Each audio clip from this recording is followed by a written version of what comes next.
우리는 참 연약한 존재입니다. 최근에 인터넷에서 이런 글을 봤습니다. 야구 방망이 든 사람 5명 vs 고릴라 싸우면 누가 이길까? 누가 이길 것 같습니까, 여러분? 왜 고릴라가 이길 것 같습니다. 누가 댓글에 이런 걸 썼더라고요.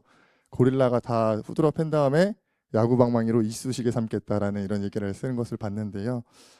이런 이야기도 있습니다. 이게 일종의 요즘 최근에 유행했던 이야기인데 곰은 사람을 찢어 이런 이야기들이 있는데요. 그런 어떤 영장류나 짐승들 앞에서 우리의 존재가 얼마나 약한지를 보게 됩니다. 사람 5이 무기를 들고 덤벼도 동물 하나 이길 수 없는 것이 우리의 현실이죠. 우리는 너무나도 연약한 존재입니다. 왜냐하면 유한한 존재이기 때문이죠. 그럼에도 불구하고 우리는 선악과를 먹은 인간으로서 우리 자신이 약하다라는 사실을 잊은 채 살아갈 때가 많습니다. 우리는 선악을 분별하려고 하고 판단하려 하는 마음이 있습니다. 나는 옳고 나는 완벽하다라는 생각 속에서 우리는 살아가게 됩니다. 그래서 실제로는 실수투성이고 불완전하고 점점 쇠약해지는 연약한 인간임에도 불구하고 교만한 마음 가운데에 나는 완전하다라고 생각하면서 살아가는 경우가 있다라는 것입니다. 그렇다 보니 우리가 우리의 연약함을 발견하지 못할 때가 있습니다. 또 이 연약함을 우리가 발견했을 때에 우리에게 많은 어려움들이 주어집니다.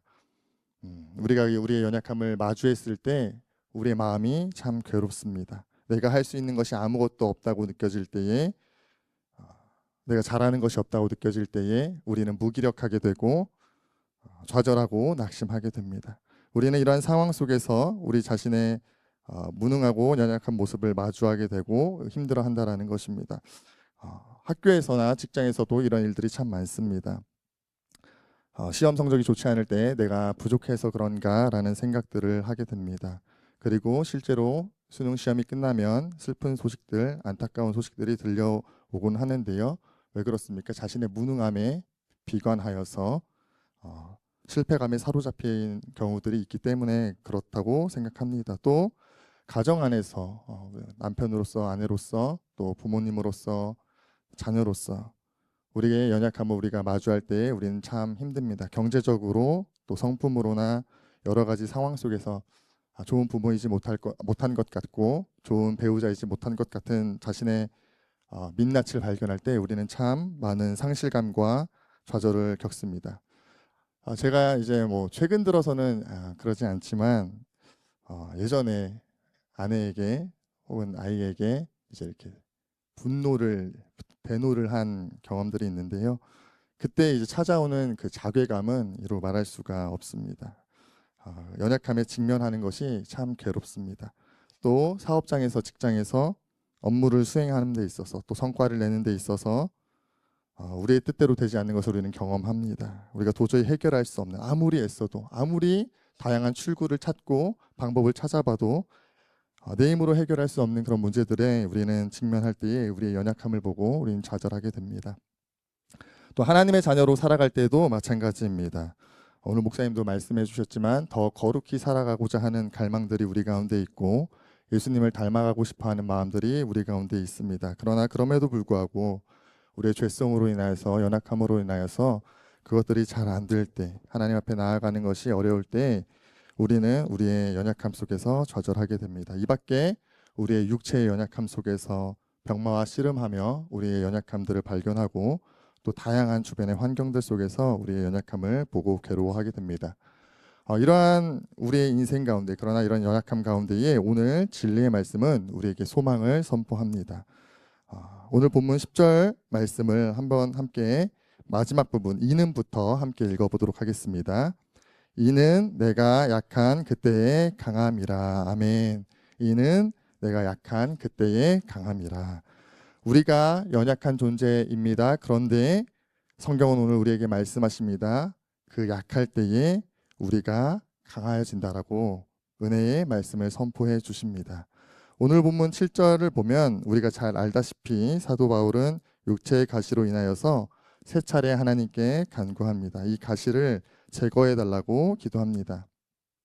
이 가시가 무엇인가에 대해서 많은 추측들이 있지만 중요한 것은 아니고 사도 바울 역시 우리와 마찬가지로 연약함 속에 있었다라는 것입니다.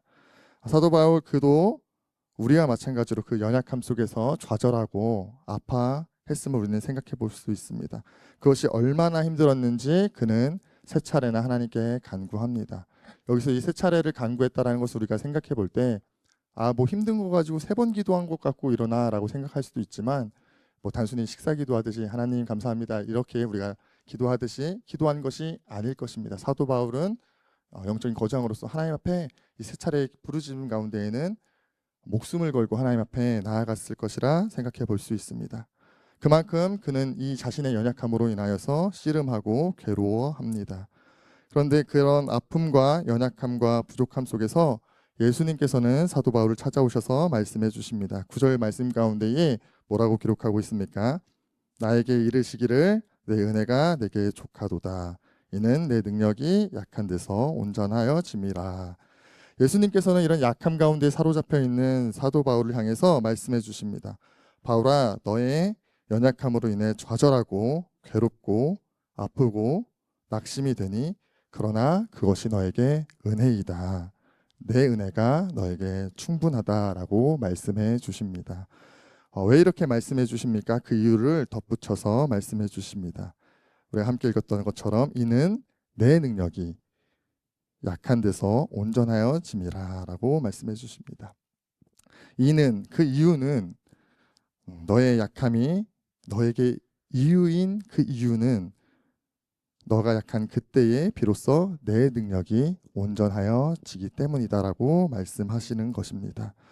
바울아, 네가 약해서 지치고 쓰러져서 예수님, 하나님 도저히 할 수 없습니다 고백하는 그 순간, 네가 연약하여서 더 이상 아무것도 내가 할 수 없다고 여겨지는 그 순간, 너의 인생의 키를 내게 맡겨주는 그 순간, 나는 비로소 너의 삶 가운데 마음껏 역사할 수 있다. 그때서 나의 능력이 온전하여진다. 그러니 네가 약한 것이 은혜이다라고 말씀해 주십니다.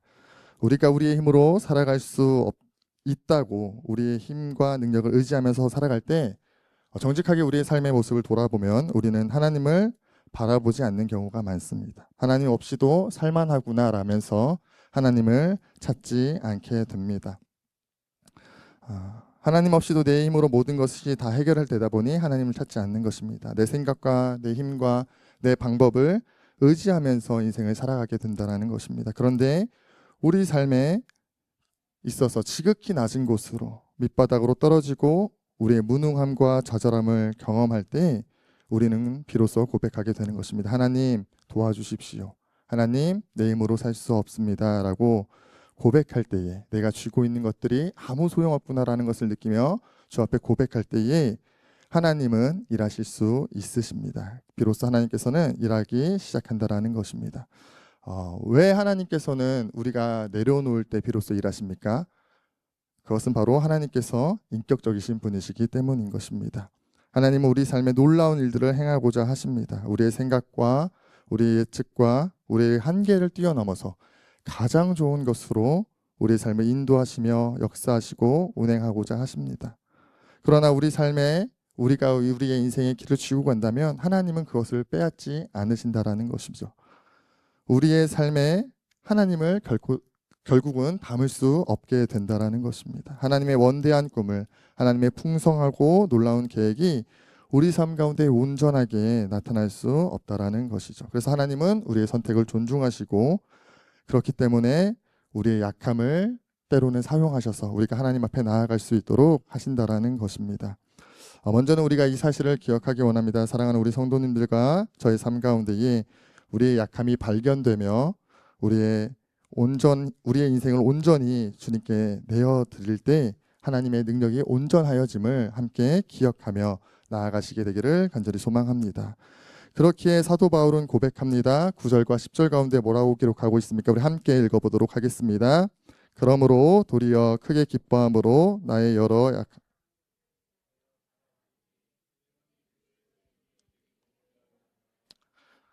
그러므로 내가 그리스도를 위하여 약한 것들과 능욕과 궁핍과 박해와 곤고를 기뻐하노니. 네.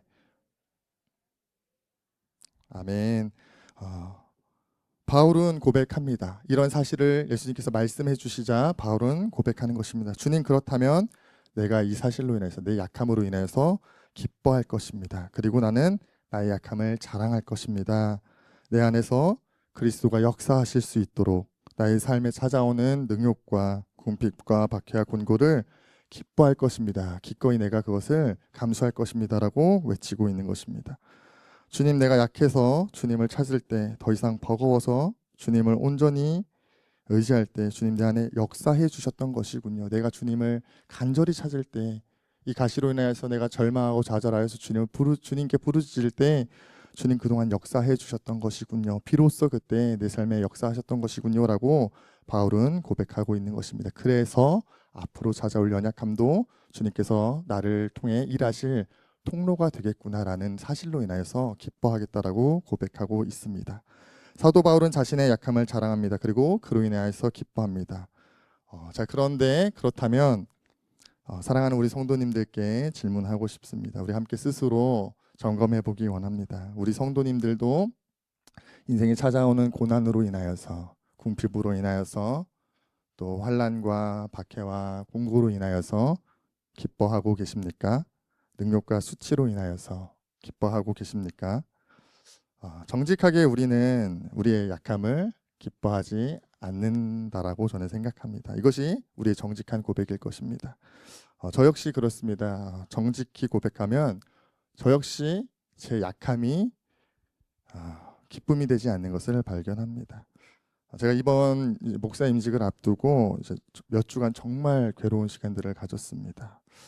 나는 자격이 없는데 하나님 나를 왜 부르십니까? 라는 저의 연약함 속에서, 할 수 있는 것이 없다라는 그런 무능함 속에서 저는 괴로워했습니다. 제가 하나님께 그래서 기도했습니다. 하나님, 제가 안 한다고 할 때 하나님 할 수 있다고 꼬셔서 제가 이 자리에 이제 오게 됐는데, 하나님 이 자리에 앉혀 놓으셨으면 뭐라고 말씀 좀 해주십시오. 저 이대로 못하겠습니다. 강력한 성령의 기름 부으심으로 제가 사역할 때 놀라운 역사들이 나타나게끔 해주시든지, 아니면 저를 꼬실 때 말씀해 주셨던 것처럼 괜찮아라고 위로라도 해주시든지 하나님 말씀 좀 해주십시오 라고 제가 하나님 앞에서 씨름했습니다. 그런데 하나님께서 제게 말씀하셨습니다. 그 전에 제가 이런 씨름 가운데에 이제 오늘 말씀을 미리 준비해야 된다는 사실을 알면서 하나님 앞에서 이제 말씀을 준비하면서 하나님 앞에 머무는 시간들을 갖는데, 하나님께서 계속 제 삶에 침묵하신다라는 생각이 이제 있었습니다. 그래서 본문도 여러 차례 바꾸고 말씀도 여러 차례 썼다 지었다를 반복하면서 이제 말씀을 전해야 되는 날들이 이제 서서히 다가오는데 하나님 말씀하시지 않는 것 같은 겁니다. 그래서 제가 여기 지하 성전을 몇 번 왔는지 모릅니다. 내려서 주님 말씀 좀 해주십시오. 뭐라고 말씀 좀 해주십시오라고 하면서 주님 앞에서 씨름을 하는 그때에 갑자기 어느 날은 하나님께서 이렇게 말씀하시는 것 같았습니다. 너 못하겠다고, 능력 없고 힘없다고 하면서 아직도 너 스스로를 의지하고 있잖니? 라고 하나님께서 말씀해 주셨습니다. 너 기도하면서 계속해서 괴로워하고 있지? 근데 그 괴로움에서 머물고 있잖아 라고 말씀해 주셨습니다. 너는 너의 그 연약함을 붙잡고 놓지 않고 있지 않니? 그러니 내가 너의 삶 가운데 역사할 수 없는 것이지 않겠냐라는 감동을 주셨습니다. 그러면서 제가 깨달았습니다. 제가 말씀을 계속해서 기도하면서 하나님께 묻는다고는 하지만 여전히 제 머릿속에서 스스로 어떻게 써야 될까 이런 질문들을 하면서 제 힘으로 해결하려고 했던 모습들이 있음을 발견하게 하셨습니다.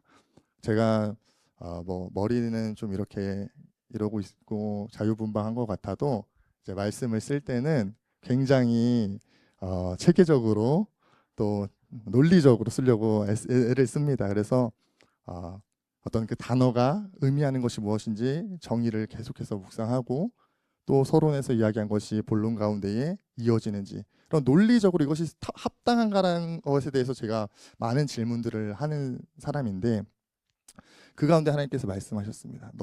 너의 논리와 설득력을 지금 계속 의지하고 있지 않니? 나에게 말씀은 달라고 하면서 너의 힘을 의지하고 있지 않니? 그러니 내가 역사할 수 없지라고 하나님께서 제게 감동을 주셨습니다. 바울은 자신의 약함 가운데에 하나님의 능력이 온전하게 된다는 그 음성을 들었을 때 기뻐했습니다. 왜냐하면 하나님께서 일하실 수 있다라는 사실을 그는 믿고 의지했기 때문입니다. 그런데 하나님께서 제 안에 주셨던 마음은 제 연약함을 똑같이 바울과 발견했으나 저는 기뻐하지 않고 하나님을 의지하지 않는 것에 대해서 깨닫게 하셨습니다. 저는 그동안 주님 할 수 없습니다. 나는 부족하고 연약합니다. 그러니 내게 힘을 주십시오 라고 고백하면서 그 고백 가운데에는 하나님 내가 할 수 있도록 인도하여 주십시오. 내가 망신당하지 않고 내가 멋지게 보일 수 있도록 하나님 인도하여 주십시오라는 그런 마음 가운데에 있었던 것을 하나님께서 깨닫게 하셨습니다. 그러니 결국은 내 힘으로 전전긍긍하면서 살아가고 있구나라는 것을 하나님 보게 하셨는데요. 이렇게 살아가는 것은 제가 말씀을 준비하면서 생각이 들었는데 우리의 인생이 만약에 이런 어떤 한 종이라고 생각을 한다면 내 힘으로 살아가는 사람은 이제 펜을 쥐고서 하나님 멋진 그림을 그릴 수 있게끔 해주십시오라고 기도는 하지만 내가 그리려고 끝까지 버티는 가운데 있다라는 것이죠. 그러다 보니 인생이라는 큰 도화지를 한 번도 걸어가 보지 않은 길을 걸어갈 때에 무엇을 그려야 되는지, 어떻게 그려야 되는지, 어디서부터 채워야 되는지를 이제 모르는 것과도 같구나라는 것을 제가 생각하게 되었습니다. 그런데 나의 연약함을 인정하고 하나님께 맡겨드리기 시작할 때 하나님께서 일하실 것을 기대하는 사람은 이렇게 작은 부분을 하나 점을 찍어 놓고 나머지는 하나님께서 그려주십시오. 내가 할 수 있는 것은 여기까지입니다. 나머지는 하나님께서 내 인생 가운데에 마음껏 운행하여 주십시오라고 고백하는 것과 같지 않나라는 생각을 하게 되었습니다. 이렇게 하나님께 모든 것을 맡겨드리기 시작하면 홀가분해집니다. 기쁨이 찾아옵니다. 그래서 제가 올라오면서도 그냥 하나님 알아서 하십시오라고 하면서 자유한 마음 가운데 올라왔습니다. 하나님께서 우리의 인생을 빚어가시고 그려가시는 분이시라는 것입니다. 마태복음 11장 28절부터 30절의 말씀이 이렇게 기록합니다. 수고하고 무거운 짐진 자들아 다 내게로 오라. 내가 너희를 쉬게 하리라. 나는 마음이 온유하고 겸손하니 나의 멍에를 메고 내게 배우라. 그리하면 너희 마음이 쉼을 얻으리니 이는 내 멍에는 쉽고 내 짐은 가벼움이라 하시니라. 아멘. 저는 이 말씀을 보면서 이 말씀이 이해가 되지 않았습니다. 그동안 기껏 내 짐을 벗어서 왜 다시 멍에를 메라고 하시는 거야. 그럼 그냥 내 짐 지고 말지. 하나님 예수님께서 주실 그 짐이 얼마나 무거워라는 생각 가운데에 살아가고 있었는데 하나님께서 생각나게 하시는 것은 하나님께서 주시는 예수님께서 주시는 명예는 지극히 작은 것이구나. 내가 할 수 있는 것만 책임지고 나머지는 하나님께서 하시겠다고 말씀하시는구나라는 것을 생각하게 됐습니다. 그래서 주님 조금 더 짊어지게 해주셔도 되는데요라고 고백할 때 되려 주님께서는 우리에게 아니야 그 정도면 됐어라고 말씀해 주시는 우리에게 쉼을 주시는 분이심을 발견하게 되었습니다. 중요한 것은 우리가 우리의 연약함을 바라볼 때 그것을 바라보고 아파하고 괴로워할 수 있습니다. 그러나 거기서 머무는 것이 아니라 우리는 우리 가운데에 역사하실 하나님을 바라보며 나아가야 한다라는 것입니다. 하나님은 우리를 도전하십니다. 우리에게 초청하십니다. 나를 신뢰하고 함께 걸어가자. 나머지는 내가 원상할게. 너가 할 수 있는 기도의 그 분량, 섬김의 분량, 너가 할 수 있는 노력 거기까지만 해. 나머지는 내가 책임질게라고 우리에게 말씀하십니다. 인생의 모든 짐을 짊어지고 하나님 나 약한데요 못하겠어요라고 이야기하는 것이 아니라 하나님 그래서 주님께 맡겨드립니다. 놀라운 일을 행하실 주님을 기대합니다라고 고백하면서 나아가라고 우리에게 초청하십니다. 출애굽기 3장을 보면 하나님께서 모세를 부르시는 장면이 나옵니다. 떨기나무 가운데에 불꽃으로 임하셔서 모세를 부르십니다. 그리고 7절부터 하나님께서 하실 일들을 이제 말씀하시는데요. 우리 7절부터 12절 말씀을 함께 띄워주시면 감사하겠습니다. 7절을 보시면 하나님께서 말씀하십니다. 내가 애굽에 있는 내 백성들을 보았다. 그리고 내가 들었다. 그리고 그 근심을 내가 안다라고 말씀하시죠. 또 8절을 보면 하나님 말씀하십니다. 내가 내려갈 것이다. 그래서 내가 애굽 손에서 건질 것이다. 또 9절에 보면은 이렇게 말씀하십니다. 이스라엘 자손들의 부르짖음이 내게 상달하였다. 그래서 10절 보시면 하나님께서 말씀하시죠. 내가 너를 보낼 것이다. 내가 보낼 것이다 라고 말씀해 주십니다. 그런데 11절의 말씀을 보면 모세는 뭐라고 대답합니까? 하나님, 내가 누구에게 바로에게 가며 이스라엘 자손에게 구원해 내겠습니까? 라고 이야기하는 것이죠. 하나님께서는 7절부터의 말씀 가운데 반복적으로 내가 할 거야. 내가 다 알고 있고 내가 들었고 내 백성이야. 그러니 내가 할게 라고 말씀하십니다. 그런데 모세는 마찬가지로 하나님 앞에서 이야기하는 것입니다. 하나님, 내가 누구이기에 이 일들을 하겠습니까? 라고 말하는 것이죠. 그래서 하나님께서는 다시 한번 말씀하십니다. 내가 반드시 너와 함께 있을 것이다 라고 하나님께서 말씀해 주시는데요. 13절을 보면 모세는 또다시 이야기합니다. 내가 이스라엘 자손에게 가서 뭐라고 말합니까? 라고 이야기하는 것입니다. 이러한 대화가 계속해서 반복됩니다. 그래서 16절부터 21절까지의 말씀에도 하나님께서는 계속해서 내가 할게, 내가 할게, 내가 할게 말씀하시는데요. 4장 첫 말씀을 보면 모세는 또다시 대답합니다. 하나님, 그들이 내 말을 듣지 않을 것입니다. 그리고 4장 10절부터 17절까지의 말씀을 보면 모세는 답합니다. 하나님, 나는 본래 말을 잘하지 못합니다. 그래서 하나님께서 말씀하시죠.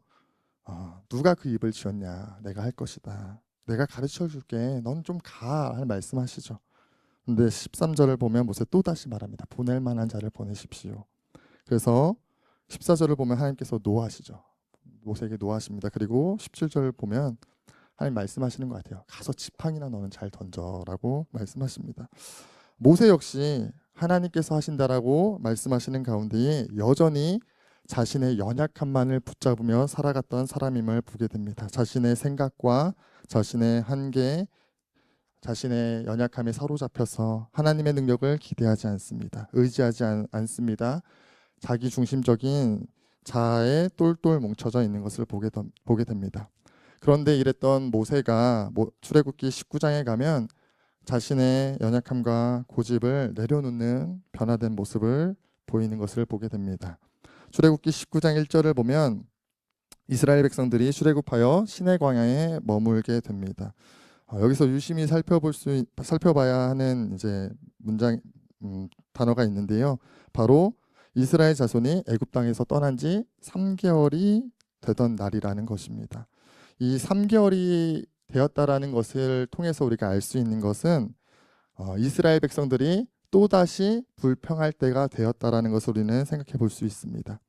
출애굽기 14장을 보면 이스라엘 백성들이 홍해를 건너는 모습들이 나오고 15장 가운데는 모세와 미리암이 그래서 하나님의 이름을 찬양하고 하나님의 행하심들에 대해서 하나님을 높여드립니다. 그런데 이 15장 22절을 보면 이스라엘 백성들이 홍해를 건너서 수르 광야에 이르러 사흘 길을 걸어서 물이 없게 되는 것을 보게 되고 그 가운데 이스라엘 백성들이 마라에 이르러 모세를 원망했다라는 것을 보게 되죠. 하나님의 행하심들을 이스라엘 백성들이 보았음에도 불구하고 고작 사흘 길을 가서 모세를 향한 원망을 했던 것을 보게 됩니다. 그리고 나서 이스라엘 백성들이 또 마라로 간 다음에 그 뒤로 엘림에서 시내산에 이르는 또 짧은 여정을 떠납니다. 그리고 그 가운데서 또다시 불평합니다. 그리고 르비딤에서 시내산까지 이동합니다. 이스라엘 백성들은 굉장히 주기적으로 짧은 시간 내에서 한 5일에서 10일간의 짧은 여정을 할 때마다 불평하였음을 보게 됩니다. 그러니 신 광야에서 불평했던 이스라엘 백성들이 또다시 신의 광야에서 불평할 때가 찾아왔다라는 것을 우리는 알 수 있습니다. 근데 그 가운데 모세가 하는 행동은 어떻게 행동합니까? 19장 3절을 보면 모세는 하나님 앞에 올라갑니다. 그리고 여호와께서 산에서 그를 부르시는 것을 볼 수 있습니다. 모세의 삶에 변화가 일어나는 것입니다. 모세는 자신의 힘으로 이스라엘 백성들의 불평을 들어줄 방법이 없는 것을 압니다.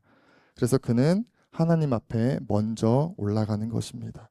그리고 하나님께서는 그를 불러서 말씀해 주십니다. 4절 말씀 가운데에 하나님 이렇게 말씀하십니다.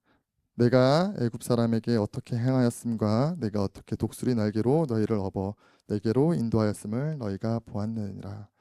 하나님께서는 모세에게 말씀해 주십니다. 내가 너의 삶 가운데에 어떻게 역사했는지를 기억하고 또 계속해서 의지하렴 말씀해 주십니다.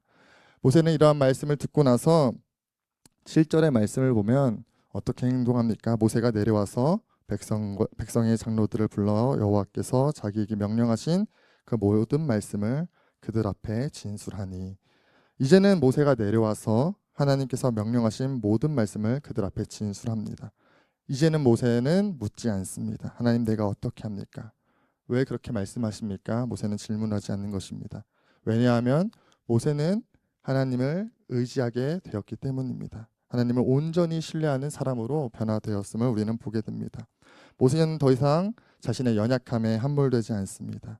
그는 하나님의 크심을 경험하였습니다. 하나님께서는 우리에게 말씀하시고 도전하십니다. 너의 연약함으로부터 눈을 들어서 하나님의 크심을 바라보라고 우리에게 말씀하십니다.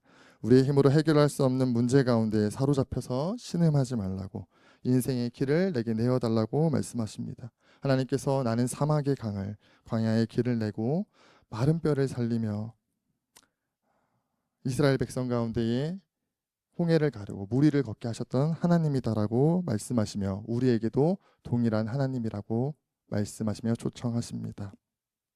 하나님 말씀하십니다. 그냥 너가 할 수 있는 것 점 하나만 찍고 나를 바라봐라, 기대하라 라고 말씀해 줍니다.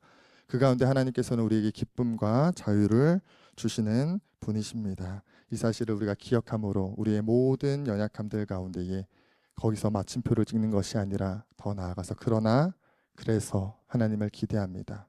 하나님의 행하신 일들을 찬양합니다라고 믿음으로 나아갈 때에 우리의 모든 무거운 짐으로부터 우리를 자유케 하시는 하나님을 경험하는 우리 모든 성도님들 되시기를 간절히 소망합니다. 우리 함께 이 시간 찬양하고 기도하도록 하겠습니다. 우리 큰 길을 만드신 주 함께 찬양합시다.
않아도 일하시네 일하시네 주님 일하시네 일하시네 주님 비록 내게 보이지 않아도 비록 내게 느껴지지 않아도 일하시네 일하시네 주님 일하시네 일하시네 주님 비록 내게 보이지 않아도 비록 내게 느껴지지 않아도 일하시네 일하시네 주님 일하시네 일하시네 주님 비록 내게 보이지 않아도 비록 내게 느껴지지 않아도 일하시네 일하시네 주님 일하시네 일하시네 주님 큰 길을 만드시는 주 큰 기적 행하시는 주 그는 나의 하나님 약속을 지키시는 주 어둠 속 빛이 되시는 그는 나의 하나님 큰 길을 만드시는 주 큰 기적 행하시는 주 그는 나의 하나님 약속을 지키시는 주 어둠 속 빛이 되시는 그는 나의 하나님 나의 하나님 나의 하나님 나의 하나님 나의 하나님 나의 하나님 나의 하나님 나의 하나님 이 시간 우리 함께 기도합시다. 사도 바울이 자신의 연약함 속에서 그것을 발견하여 기뻐할 수 있다라고 이야기한 이유가 무엇입니까? 그는 자신의 연약함을 바라보는 것이 아니라 그 뒤에 일하실 하나님을 기대하며 신뢰하며 나아갔기 때문인 것입니다. 우리 삶 가운데도 여러 가지 많은 문제들이 있습니다. 우리의 힘으로 해결할 수 없는 많은 문제들 가운데에 우리 성도님들은 그 문제를 바라보며 좌절하고 낙심하고 계십니까? 아니면 기뻐하며 하나님께서 온전히 하나님의 능력이 나타남으로 일하실 것을 기대하며 소망하며 나아가고 계십니까? 이 시간 우리 하나님의 능력을 의지하며 우리 삶 가운데 역사하실 주님을 기대하며 주님 내 삶 가운데 찾아오셔서 일하여 주십시오라고 주님 이름 한번 간절히 부르짖고 통성으로 기도하며 나아가도록 하겠습니다. 주여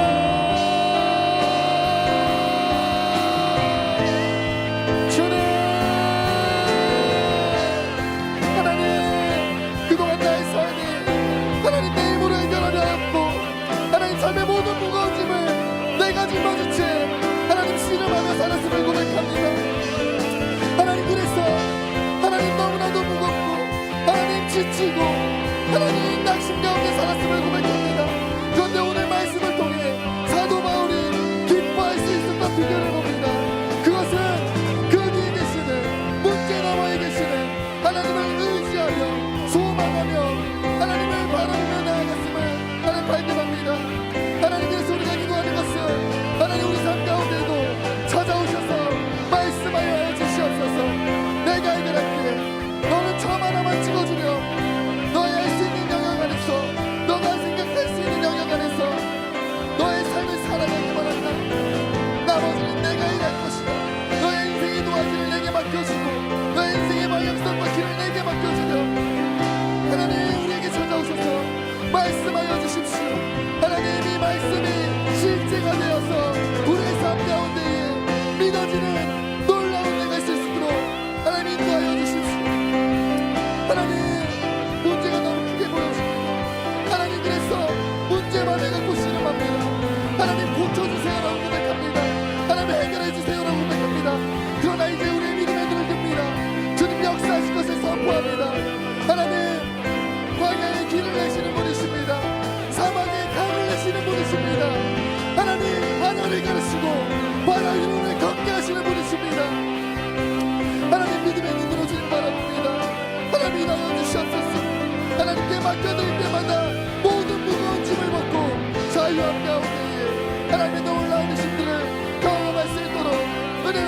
주시옵소서. 주님,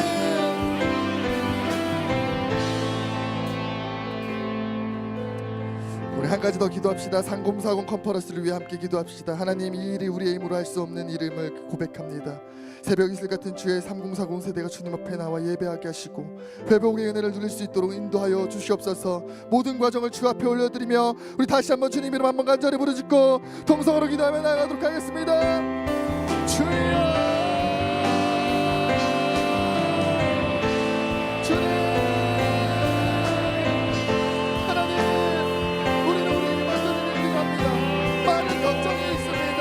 정하는 일이나 두렵고 떨림으로 나아갑니다. 그러나 하나님, 내가 이 일하며 기뻐할 수 있는 것을 나의 나머지는 주께서 채우시기에 하나님의 신뢰하며 나아갑니다. 하나님, 이루어 주시옵소서.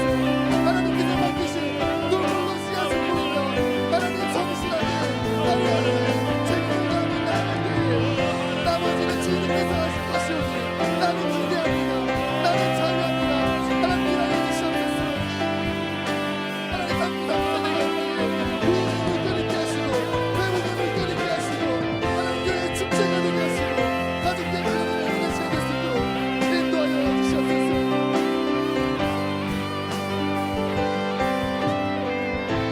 우리 마지막으로 한 가지 더 기도합시다. 우리 윤현국 집사님, 왕순영 권사님 암투병 중인 환우를 위해 함께 기도합시다. 또한 교회 많은 환우들을 위해 함께 기도합시다. 하나님, 우리는 연약하여서 이 문제를 해결할 수 없습니다. 주님, 강권적으로 역사하여 주시옵소서. 하나님, 치유하시고 만지시고 회복하심을 우리가 함께 바라보며 나아가길 원합니다. 우리 주님께 온전히 맡겨드림으로 우리 주님 이름 한번 간절히 부르짖고 동성으로 기도하며 나아가겠습니다. 주여,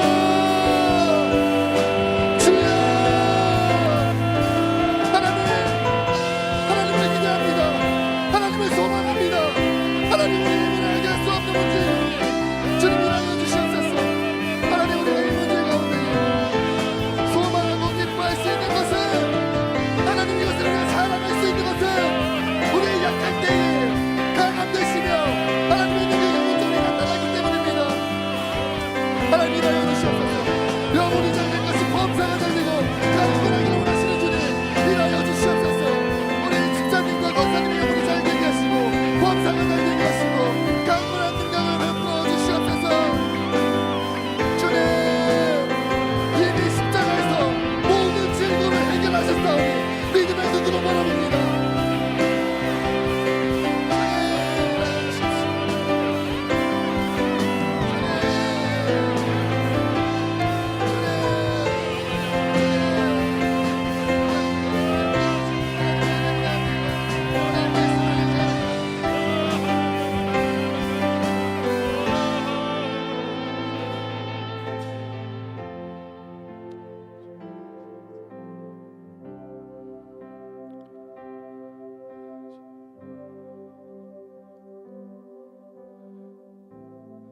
수고하고 무거운 짐진 자들아 다 내게로 오라. 내가 너희를 쉬게 하리라 말씀하시는 주님, 하나님, 이 시간 우리의 연약함을 주 앞에 내려놓으며 일하실 주님을 기대하며 나아가기로 결정합니다. 이제는 문제를 씨름하며 기도하는 것이 아니라 놀라운 일을 행하실 주님을 선포하며 믿음의 눈으로 나아가기를 결정합니다. 주님, 우리 가운데 일하여 주시옵소서. 역사하실 주님을 기대하며 찬양합니다. 감사드리며 예수님의 이름으로 기도합니다. 아멘. 제가 한 번 더 기도하겠습니다. 이제는 우리 주 예수 그리스도의 은혜와 아버지 하나님의 극진하신 사랑하심과 보혜사 성령 하나님의 감동감화 내주교통 역사 위로하시는 종이 우리의 연약함을 인정하며 온전한 신뢰를 드리기로 결정하며 나아가는 온 성도님들의 삶과 가정과 일터와 교회 위에 이제로부터 영원토록 함께 하시기를 간절히 축원하옵나이다. 아멘.